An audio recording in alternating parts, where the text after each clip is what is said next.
LeaderCast. Hi, and welcome to Deep Leadership. I'm your host, John Rennie. Well, I hope all is well with you today and you had a great Halloween. This is another special Wednesday morning episode brought to you by our new sponsor, Jeremy Clevenger Fitness, who we featured on episode 145. If you haven't heard that episode yet, I encourage you to go back and take a listen, especially if you're struggling to get in shape as a busy leader.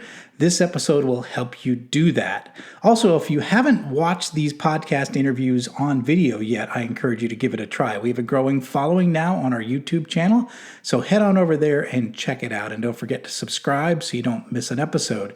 I have another great show lined up for you, but before we get started, I just wanted to remind you to take a look at the leadership books on my website. I've written 3 leadership books, and I recommend you start with Eye of the Watch first. It's filled with 22 short stories that will help you become a leader worth following. It's a quick read, and most people finish it in less than 3 hours. It's also available in Kindle and on Audible, so you can listen to it in the car or while working out. So check out all my books either on Amazon or my website, johnsrennie.com. Well, that is it. Today we're going to be talking about building effective leadership teams. My guest is Jack McGuinness. He is the author of Building Great Leadership Teams, a practical approach for unleashing the full potential of your team. Now, we're going to be talking about the idea of a leadership team. Now, that's the group of people responsible for running the business. These are the senior managers who report to the person in charge. Now, if you want to have a successful business, you need to have a strong leadership team, and Jack helps us understand what that looks like. And in this really interesting conversation that I know you're going to love. So are you ready to dive in? Let's get started.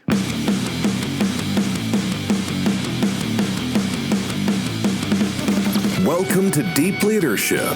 Leadership is a people business. That's the philosophy of your podcast host, John Rennie. As a former Cold War submarine officer who spent 20 plus years leading businesses in corporate America before starting his own manufacturing business, he knows that leadership matters.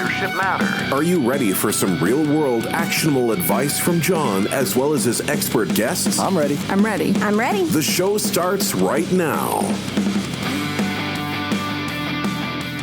Welcome to the Deep Leadership Podcast. Today I'm joined by Jack McGuinness. Jack is an executive team coach and co-founder of Relationship Impact, a consulting firm focused on helping organizations build great leadership teams. He is a former Army officer, author, teacher, and entrepreneur. He is the author of a new book called Building Great Leadership Teams, a practical approach for unleashing the full potential of your team. Now, in this book, Jack helps readers recognize that they don't have to live with an average or dysfunctional leadership team. There is a better way. So I'm excited to have him on the show to learn from his experience on this subject. So Jack, welcome to the show. Thanks so much for having me, John. Appreciate it. Yeah, it's great to meet you. Great to have you on the show.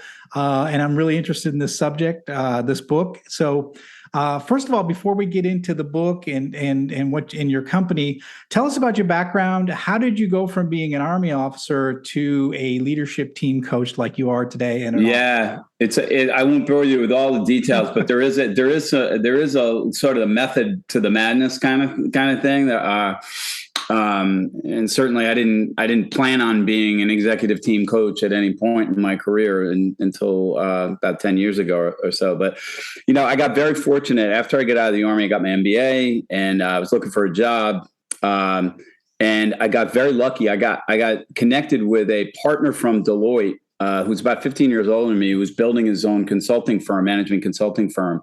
And I became one of his first employees. Nice. And so I had the benefit of not only learning how to be a management consultant, we were a general management consulting firm, did large scale restructuring type of work. A lot of traditional management consulting work, but I also had the opportunity to watch him and then participate with him in building a business. And that was very, very cool too. So I got two great experiences at a very early age, and learned how to be a consultant. Most of the people we hired in after me were PhDs in psychology, masters in organizational behavior. And so I learned. I was a engineer with an MBA, very, right brain, linear thinker. And I learned a lot from these guys that were, thought a lot differently from me. We butted heads, but, eventually I wound up listening and learning. And so that experience was awesome. And then for various reasons, I left that firm and bought another company with a couple of passive investors, and I became the CEO of a contract packaging company, light manufacturing. I know you're deep into manufacturing. Yeah. This was very light, non-sexy production stuff. But we did a good job turning a family-run business around. But we did packaging for Unilever, Godiva, and did some good stuff, but got destroyed in the financial crisis in 2008. And the contracts weren't so good, so the companies pulled a lot of their contracts back in house. And so, long story short, we went bankrupt. So the only reason I bring that up is because the experiences of being in the military, learning how to lead at an early age, and learning from people that were a lot older than me and that reported to me, but were really kind of more my partners in crime than anything. And then, learning how to work with a lot of different companies over a course of a 13-year career, and building another company, building that consulting firm with a few very smart people was great experience. And then learning through crisis of going through a bankruptcy was, not that I would never encourage anyone to go through anything like that. It was one of the hardest things I've ever done. But I learned a lot from it. And I think it helps, all of those experiences help me be a more empathetic and reflective leader, or helper of other leaders as I work with them on their executive team journeys. Yeah. So you have the experience and the scars of what it's like to be in their shoes when you're coaching other executives, because you see what it's like because you've been in their shoes building companies. Yeah, and I have the humility that I think is that I've gained over time. I was a lot younger, probably not quite as humble, but those experiences do humble you, and they give you perspective, and I think that enables me to be more effective at what I do now, for sure. Fantastic. And what about your lessons that you learned in the military? Do you see yourself applying some of those lessons in the work that you do, helping other companies? Yeah, I mean, I was with the 10th Mountain Division, which is a small unit tactic. In its essence, a small unit tactic entity for the. I was an infantry officer, so.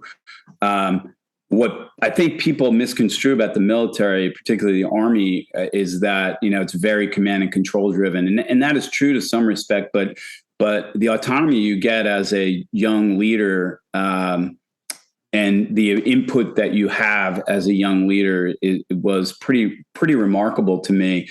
And the other thing is that you were at West Point. I was told I was the greatest thing that ever happened. We all kind of were, and then you realize you don't know everything, right? And so I think the biggest thing as I learned is that I really didn't know as much as I thought I did, and it was very humbling.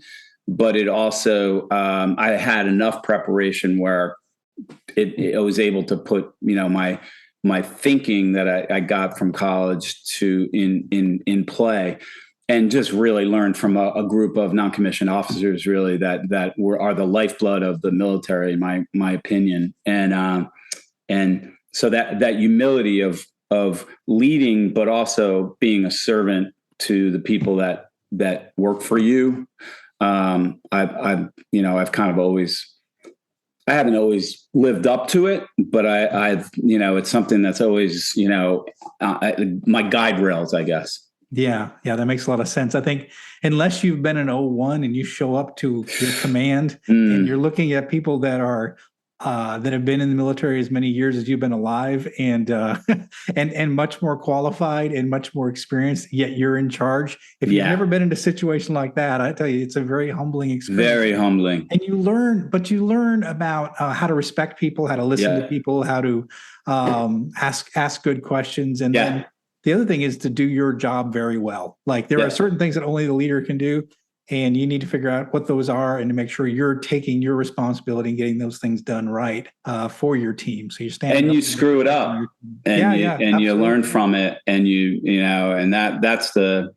That's in. I was in peacetime, right? So was it? The stakes weren't quite as high.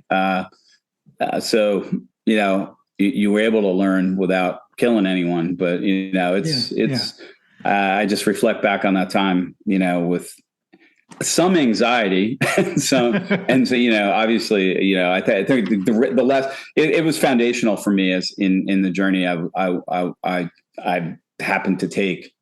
Yeah, absolutely. Yeah, myself as well. Yeah, absolutely. So tell us about your company, relationship impact. What do you and your team do, and what makes your company unique? What makes it special? So there's two of us. I have a partner, Gil Brady, and we met each other at West Point when we were 17, and we've been very close friends, and almost brothers, frankly. We were both going through big transitions about 14, 15 years ago, and we put our heads together and came up with this concept that we thought we had something interesting to say about teams and team dynamics. And so we took various fits and starts, but what we have settled on is we work with the executive teams of young, growing companies that have established teams. Not that they're not doing it, they're not still selling and executing and doing, they're more established companies, but still young and growing. And we help them mostly reflect back and take a step back and look at their teams and say, are we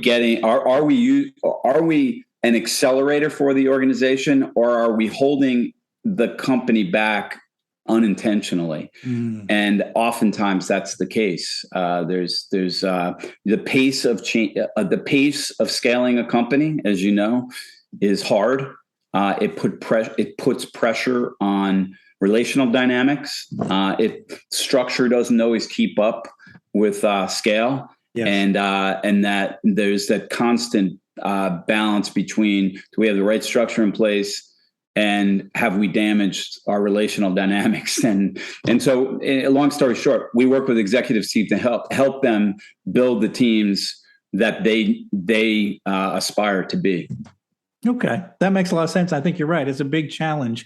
It's in the early stages when you have a founder and you have a founder's intent, everything seems to go in the right direction. But as you grow and the founder can't, do everything, or sometimes the founders hold on too tightly, and they're not able to pass it off to the various, teams as they grow and they scale. It can be, and then you might have family members that are on that leadership team, or you might have, depending. Yeah, that's a nightmare usually. Yeah. So you have all sorts of interesting dynamics of where did this team come from, right? Yep. It was the team you needed to get to where you're at. But exactly. It's not necessarily the team you need to go to the next level. Exactly. And it doesn't mean you have to get rid of anyone necessarily. Maybe that's the case sometimes, but you do need to step back and say, how are we helping the organization get to where it needs to go? Yeah. And oftentimes we help teams recognize that maybe they are getting in the way of that development. And oftentimes it's the CEO, bailing people out, having too much control or whatever. There's a whole bunch of, dynamics that get in the way for sure. Yeah. I think what we're unique at, you asked that question. We are far from theoretical. Gil has a PhD in leadership, so he's got some theoretical foundation. So the work, the tools and the techniques that we use definitely have some theoretical foundation to them. But I think our clients would say that we're very pragmatic, very, very practical, and we're able to shift and recognize that their team and their environment is a little bit different than the teams that we worked in the past. We never look at one team the same as some other team because the environments are just totally different. That makes sense. So I think pragmatic is the word I would use. Excellent. Not shy either. We're definitely not shy of, we're also not afraid to admit we're wrong, but we're not shy about giving our 2 cents. Yeah. Well, I think you're right. I think sometimes when you have for me at least, being CEO of my own business, I do appreciate outside counsel, right? So because you see the world like just in the lens that you have, this is your baby. You started it from nothing, right? Yeah. So you see all the history of it, and so sometimes you need someone to be just really radically honest with you and give you the full, you've got an issue here and you need to solve it. And I think that advice is really critical for founders, for CEOs, for, in companies. They need to hear that outside advice. Sometimes we get kind of stuck in breathing our own fumes. So I think that's really important. And you guys sound like you offer that candid advice. We do. And and we're also not afraid to say, hey, look, we may have gotten that one wrong too, so. Yeah. Interesting. So let's talk about, you've got a new book out called Building Great Leadership Teams. Tell us about the origin of the book. Why did you write this one? Yeah. So, I started writing about 7 years ago for Chief Executive Magazine. I write sometimes every month, sometimes every quarter. It goes up and down, but I started writing regularly. And about 5 years ago, I was like, there's probably something here. And Gil encouraged me to put it down in words. And I had a former client that said, you probably should put this in codify it a little bit. And so that's really what it is. That's kind of the genesis. And then, as you know, having written a bunch of books, and then I was like, okay, well, I'm going to write a book. And then it took me 3 years to even think about actually getting a publisher and going through the process. But I finally did it. Yeah, that's fantastic. And so I'm imagining that some of the reasons for wanting to put this down into a book is based on some of the struggles you saw with organizations that you were around, either that you were part of or that you counseled.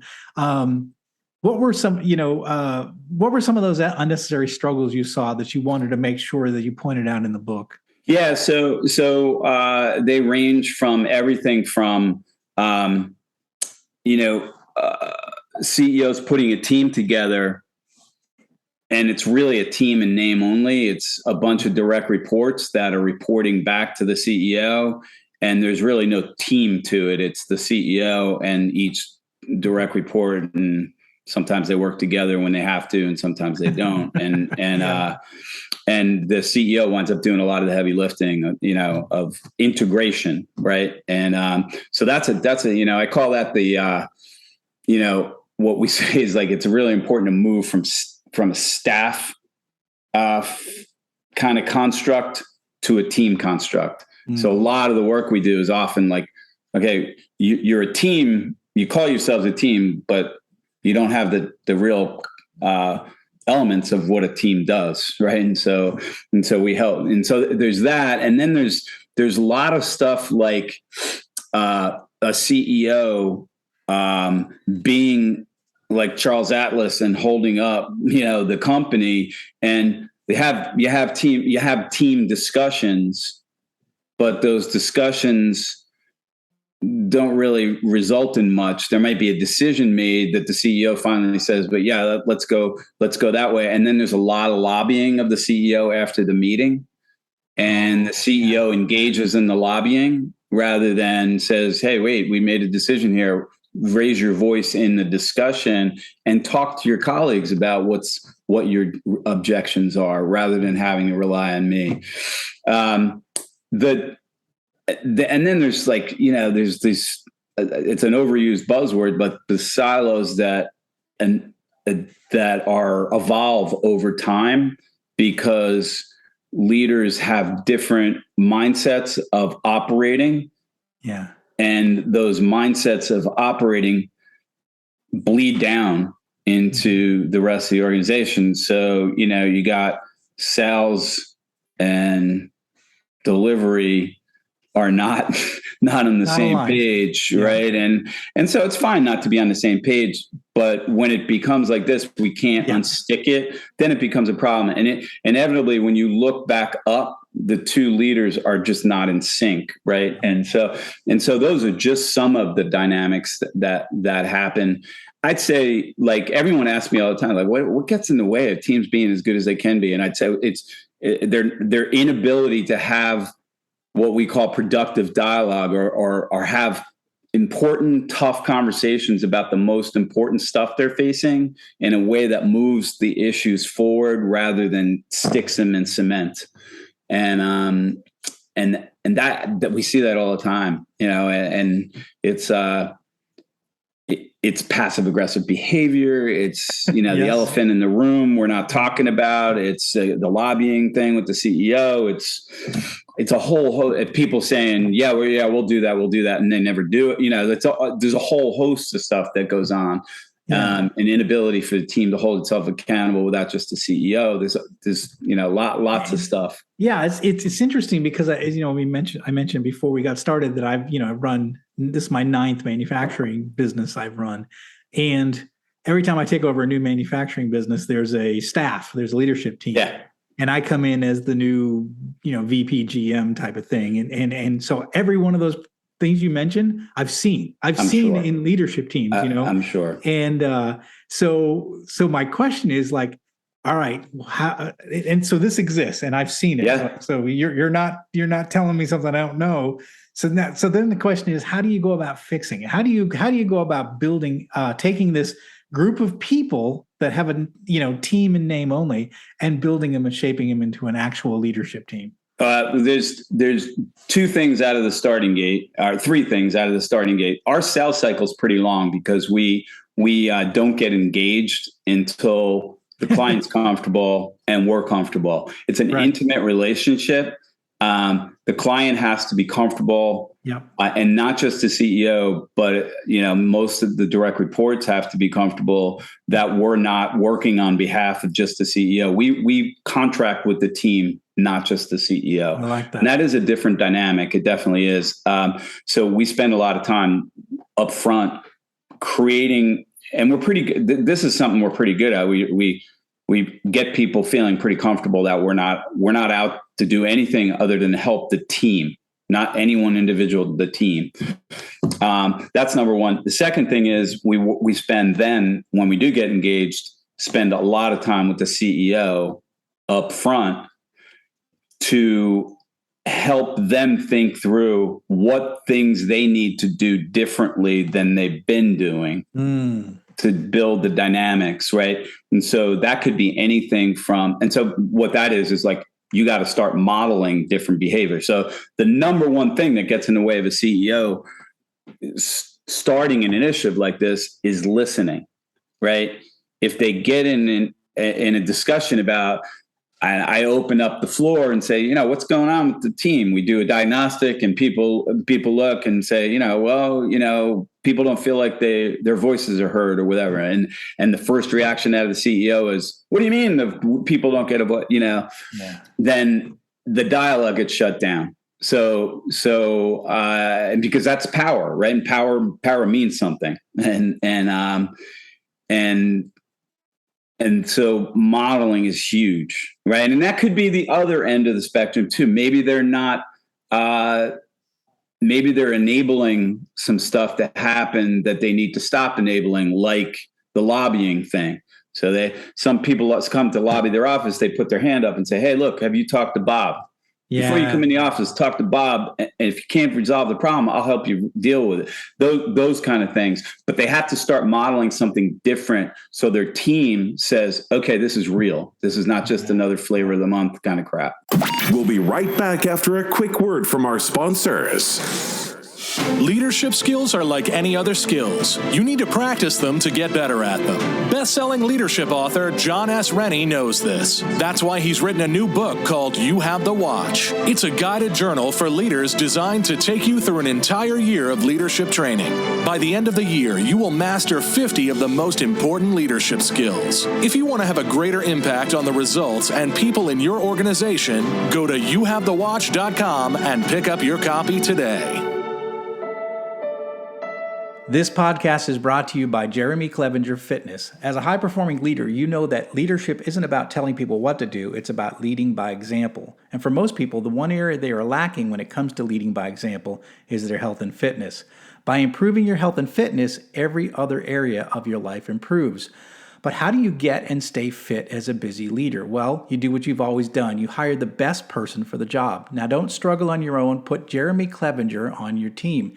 Jeremy will work with you to help take your physique, mindset, nutritional habits, and more to the next level with his step-by-step, all-inclusive coaching program. Now, I've worked with Jeremy for the past year, and I'm in the best shape of my life. So if you want to step up your game, reach out to Jeremy at jeremyclevengerfitness.com to find out more and get your initial consultation scheduled with him today. This episode is brought to you by the Fraternity of Excellence. The Fraternity of Excellence is an online and real-world community for men who are looking to improve in all areas of their lives. The men of FOE are working together to become better husbands, fathers, and leaders at work and in their communities. They live by a simple philosophy: as iron sharpens iron, so one man sharpens another. Now, I've been a member for more than 3 years, and for me, I finally found a brotherhood of men that I was missing from my time in the military.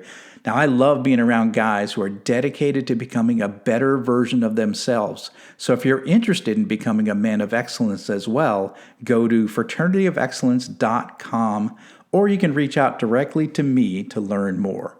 You touched on something, and I saw it too throughout my career, is that our presence as leaders changes dynamics. Yes, it A lot of does. times, Yeah. just being in the room will affect things differently. And we've got to be careful of how we, like you said, we can sometimes dominate conversations just by saying, well, I think, and then everyone's like, oh, okay, well, Rennie thinks this, so we're all going to move in this direction. So it's really hard because oftentimes too, we actually know the answer. Yeah.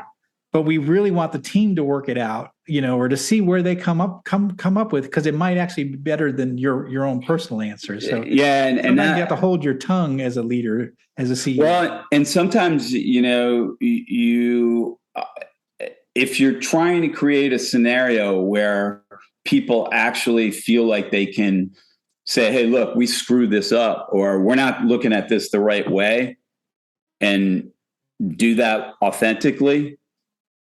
If the CEO isn't open to that kind of dynamic will never happen. And we see it all the time. You see it all the time. And then there's on the other end of the spectrum again, enabling passive aggressive behavior. You just can't, your presence is important, but you have to, it's self-awareness is what it is. It's helping CEOs become more self-aware of how they're impacting the team dynamics positively and potentially negatively.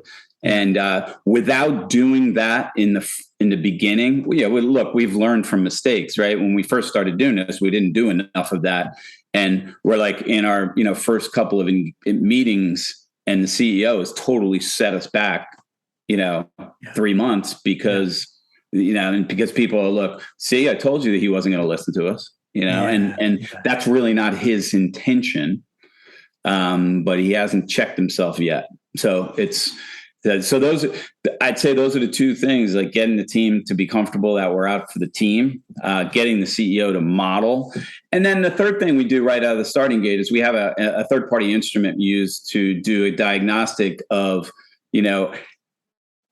7 structural characteristics of a great team, 7 relational characteristics of a great team, the integration of those things. And we have the team take it, we have their direct reports take it. And if there is a board, we have, at least some members of the board take it as well. So there's a, sort of a 360 view on how the team is viewed. And we use that as a discussion starter for, look, this is what you guys are saying and your folks are saying is getting in the way potentially. What do you think? Where should we start? All right. And so, and then, we use that discussion is just so invaluable because you see the dynamics at play, even in that discussion. People not saying anything, people, being really aggressive on one point, there's a lot of this is relational dynamics. There's no question that have been burned over time. Yeah. Yeah, absolutely. So what does it look like when you've got a great leadership team and it's running well? What does it look like? What are some of the characteristics of it? Yeah, I'd say there's a few. I'll just give you a few things right out of this starting gate. Number one, it's that the members of the team recognize that the team and the organization is most important, not their functional responsibilities only. Obviously, that's a tough dynamic. I run sales, I get paid for sales, I get whatever, right? And now you're telling me I got to look out for the best interest of the team. Like I get that, but let's change the incentives then. Because if you're really going to have a team, and sales is going to support, the drill. So it's getting people to have a greater good sense of why we're in this, because being a leadership team member is different than being a functional leader. And so that's easy to say. That's very hard to move to. I see it every day. I'd say the second thing is that what does it look like is that the team is laser focused on what's most important. They're laser focused on results and what's most important, the most important priorities. They don't get bogged down in trivial bull. And it's amazing to me when I see, and look, I look back at myself, and when I was the CEO of that consulting firm I was telling you about earlier, I did sophomore trivial stuff too, because I felt slighted or whatever, but that stuff, if we spend time on why did she do that to my group, or why did he do this, we are being a decelerating function for the organization. And so, being laser focused means setting aside some stuff that may bug the hell out of us sometimes, but we have to look for the, again, up to the greater good. I think, and related to that, the third thing is that, great teams are able to, confront each other well, disagree well, without just having the CEO resolve the challenges for them. So having adults being able to disagree with each other is, again, so all three of those things I just mentioned are easy to say, but they are the essence of what makes a great leadership team from our perspective. But they're really hard. They're really hard. And so you got to be intentional about them. That's one of the things I mentioned in my second book, All in the Same Boat, this idea that the enemy is outside the hull, trying to get people to recognize that the enemy is not, it's not the engineer, it's not the navigator. It's not, we're in it together. We have a common mission, like you said, common greater good. We have a mission, and we're not going to achieve that mission if we're fighting inside the hull. Right. And so, part of is I took on businesses, in outside the military was the enemy's outside the four walls is the expression I would use, is that it's not inside the four walls. I got to read that book. Yeah. I love that. Cause I never thought about it like that, but that's it right there. Yeah. Let's not shoot ourselves.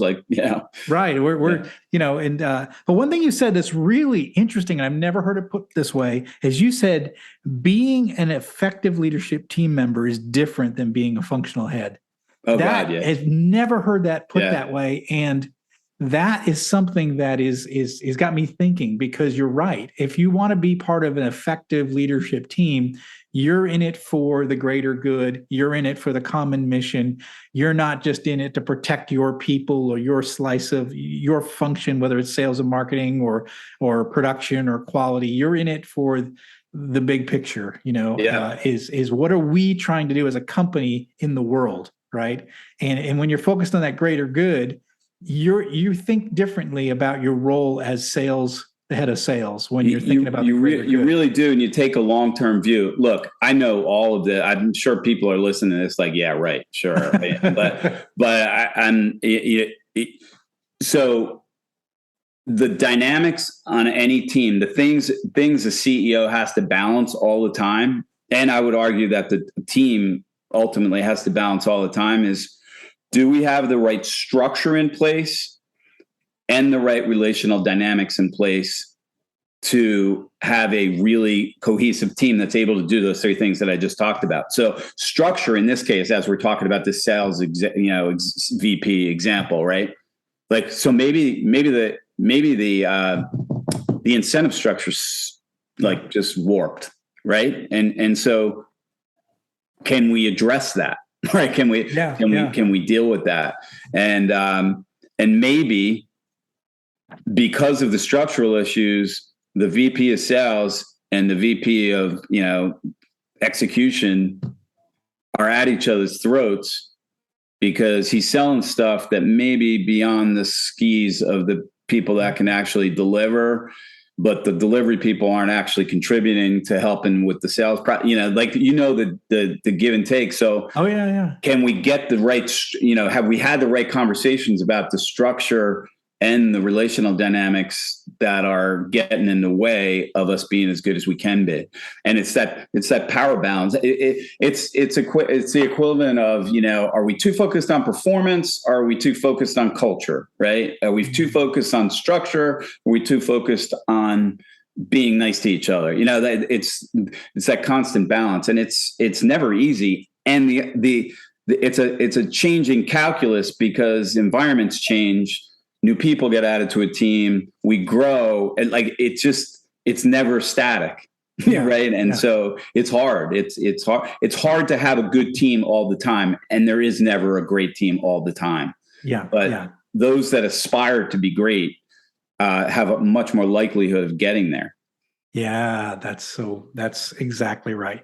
If you don't set your focus to get there, you're never going to get better. Right. Right. Just stay, like you said, ordinary and conflicted and dysfunctional. If you don't say we want to get better and here's a direction we're going. Maybe you're not perfect all the time, but you're heading directionally. Yeah, no one's perfect all the time. People get mad. Structure, you outgrow the structure. But I will say that the one thing you just mentioned triggers something for me is like CEOs particularly address team dysfunction with structural issues because they're the easiest thing that come to mind. It's what we learned in business school, right? And so we'll fire that person because or we'll move them out, or we'll put a plan together, or we'll change our meeting rhythm, or we'll put new metrics in place. And those things by themselves are not bad, but if you have fractured relational dynamics, those things have very minimal impact. Can usually have very minimal impact. And what you really need to get to is, like you said, is becoming a team together. That's what's going to make it, building trust amongst the team members. Oh my God, building relations, a common view of the organization and the goals. Yeah, that's the hard things. Those are hard things to do. The easy thing is to fire somebody or move. It is. It's hard to rebuild trust, right, among two 50-year-old adults, right? It's hard, but it can be done. And often trust breaks, because trust is, do we trust that people have good character, and do we trust that they're competent at what they're supposed to be doing? And so oftentimes what happens when things break down is we make assumptions about people's competence. Oh yeah. Yeah. And that's, sometimes we're right, but most time we're wrong. Right. And the assumptions come from they do it differently than I would do it, or I don't like the way they did it, or I don't like the way they talk to me, or what, and it builds up and it becomes like, cement that you're getting your feet in. Assumptions are dangerous as hell, and they really do get in the way. Oh yeah. Because people are nuts, right? I mean, I wouldn't have a job if that wasn't the case. I am too. So I say that in my books. I said people are messy. Yeah, that's for sure. Yeah. So, what other insights can leaders and readers hope to take away from this new book as they go through it? Yeah. So I'd say there's three key takeaways. Make sure you don't just assume that you got a team. Often, move from staff. Think about this whole moving from staff to a real team. Secondly, there's two sides of a great leadership team. There's structural stuff and relational dynamics, and they evolve over time. And they are inextricably linked with each other. Yes. You can't, if you think about changing structure, you must think about what that impact on the dynamics are. If you think about adding a new team member or promoting a team member, you must think about how that impacts structure. Like, so that there's those relationships are crazy. And then I think the last thing is, and Gil and I, when we first started doing this stuff, we're like, yeah, I don't really think, the CEO shouldn't have to be that important to the team, or the president or the formal leader shouldn't have to be that important to the team. Teams should function as teams, right? But in a leadership team construct, the formal leader is absolutely crucial to how they enable the environment to happen. Yep. And so I'd say those three things are the three things that we hope people take away. And look, there's a path to getting to less dysfunction. There definitely is, but it's not easy. It's just not easy. Well, I'm nodding my head because I've been through it many times. I'm sure. I have success stories and I have failure stories. Me too. I have battle scars. But it is like you said, the people are messy. You've got these relationships, you have conflicting sometimes goals, you have functional heads. There's a lot of challenges, but when you do build a team and you are focused and you are unified towards a goal, you can do some amazing things. You can. Yeah. And I think that's, even if it seems like it's something that's hard to reach and difficult, I would say it's worth it when you get there. And I've had those moments where I've had a leadership team that was just firing all cylinders, and it seemed like we could do no wrong. And I'm sure. Yeah. So when you get there, it's worth it, but it is not easy. It's hard, and you have to nurture it, and you have to recognize as it changes every few months almost. Yeah, absolutely. Well, that's why we get paid the big dollars. That's right. That is right. Yeah. Well, that's very good. So how can our listeners find out more about you, your company, and this new book? Yeah. So our website's pretty easy. It's relationship-impact.com. Mm-hmm. And our book website, it's on Amazon. It's called Building Great Leadership Teams. If you search Amazon, but there's a website for the book as well. It's called Building Great Leadership Teams. So it's pretty simple stuff. Good deal. Yeah. Well, we'll put links in the show notes for those resources. And again, listeners, I would say this is a big challenge when you're trying to build a leadership team. Don't just assume that just because you have a group of people that are your leadership team, that they're actually a team. So, Jack has brought up some really important issues that we've got to think about as we build these teams if we want them to be effective and not dysfunctional. Jack, I really appreciate you coming on the show and sharing this, all this information, because I think it's something we haven't really talked about much, but it's really important. These dynamics are really important if we want to take our companies to the next level. So I appreciate you coming on the show and sharing all this insight. Yeah, it's my pleasure, John. I really appreciate you having me. You're good at this. It was an easy conversation. Oh, thank you. Well, thanks for coming on the show. I appreciate the work that you're doing. This is very important. Thanks, John. Appreciate it. Well, thanks again. Well, that's it for today. Thank you for listening to Deep Leadership. If you like this podcast, please subscribe and share so we can continue to build a world with better bosses. Until next time, this is John Rennie saying take care and lead well.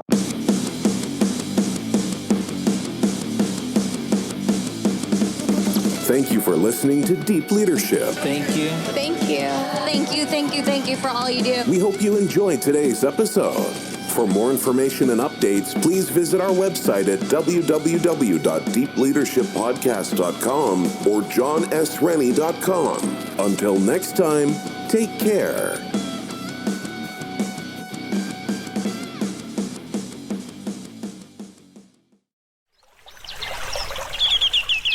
Are you passionate about saving the planet for future generations? Do you want to learn how to do it? If yes, then you need to tune in to the Nature Backed podcast. It's a talk show covering the changing world around us, from renewable energy, sustainable agriculture, circular economy, to ESG and social innovation. Don't miss this opportunity to discover how you can join the movement and make a difference. Subscribe to the Nature Backed podcast today on your favorite platform and get ready to be amazed. Welcome to Ringside with Ray and Prince. My name is Ray Leonard Jr. You got this dad? No, that's just my dad. My name is Prince Daniels Jr. Daniels again with a big home touchdown. On this show, we come to humanize Athletes, entertainers, business executives. We're going to see what makes them tick. Tuesdays, 10 a.m. Pacific time on Spotify, Apple, Amazon, and wherever you get your podcasts. We'll see you there. Peace and power. Electric acid.